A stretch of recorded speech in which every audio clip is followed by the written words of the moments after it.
আপনারা নিশ্চয় অবগত রয়েছেন যে প্রাথমিক গণশিক্ষা মন্ত্রণালয়ের অধীন প্রাথমিক শিক্ষা অধিদপ্তর 12/11/2025 তারিখে সারা বাংলাদেশে প্রাথমিক বিদ্যালয়ের সহকারী শিক্ষক নিয়োগ পদের জন্য সার্কুলার প্রদান করে, যেখানে সহকারী শিক্ষক নিয়োগ প্রদান করার জন্য দরখাস্ত আবেদন করা হয় আবেদনকারীদের কাছ থেকে।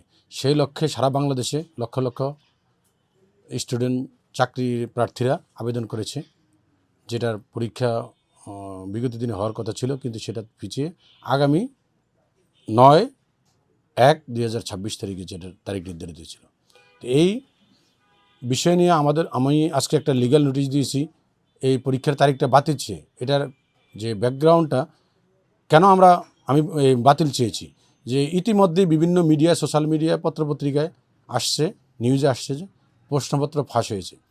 বিগত দিনে ইতিপূর্ব প্রাথমিক বিদ্যালয়ের বিভিন্ন জেলা পর্যায়ে যখন পরীক্ষা হয়েছে, সেখানে ডিভাইস পদ্ধতি এবং বিভিন্ন অসৎ উপায় অবলম্বন এবং প্রশ্নপত্র ফাঁস নানান অভিযোগ আসছে।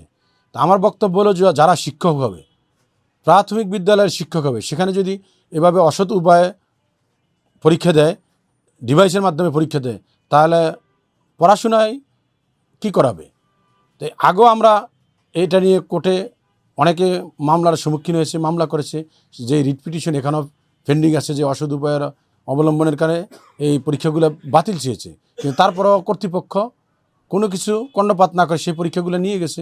কিন্তু আগামীকালকে যে পরীক্ষা অনুষ্ঠিত হবে, লিখিত পরীক্ষা, সেখানে ইতিমধ্যেই বিভিন্ন মিডিয়াতে আসছে, বিভিন্ন ফেসবুকে আসছে, অনলাইনে পত্রিকা প্রশ্নপত্র ফাঁস হয়ে গেছে।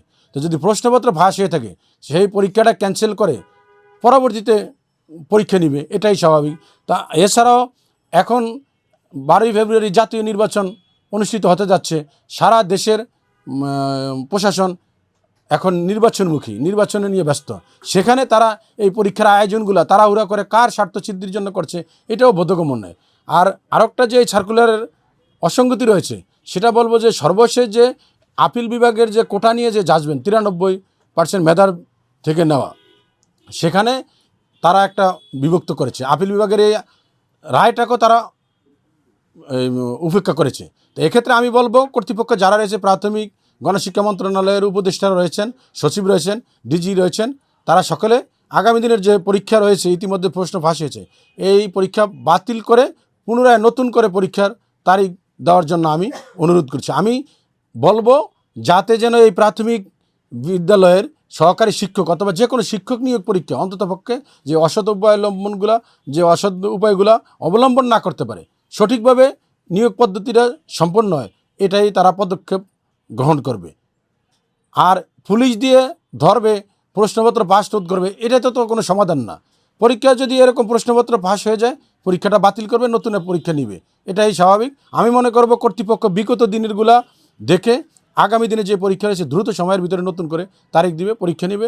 এই বিতর্কিত পরীক্ষাটা যাতে না নেয়, এটাই আমি কর্তৃপক্ষের কাছে অনুরোধ করব।